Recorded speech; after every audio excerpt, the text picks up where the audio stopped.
వరదల్లో 10 రోజుల నుండి కూడా ప్రజల్లో ఉండి ఆ పైన మళ్ళీ ఏలేరు వరదలు ఆ ప్రాంతాలని పర్యటించి ఆ తర్వాత వెనక్కి వచ్చినటువంటి చంద్రబాబు నాయుడు ఇప్పుడు ఢిల్లీ ప్రయాణమయ్యారు.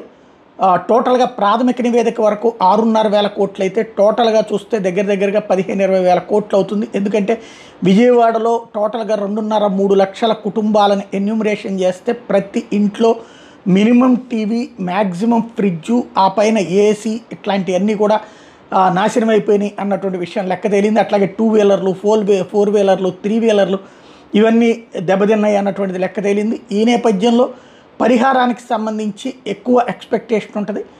ఆ ఎక్స్పెక్టేషన్ నేపథ్యంలో దానికి తగ్గట్టుగా నిధులు సమీకరించుకోవడం అన్నటువంటిది కేంద్ర ప్రభుత్వం నుంచి కేటాయింపుల కోసం అని చెప్పి కేంద్ర ప్రభుత్వం దగ్గరికి వెళ్తున్నారు.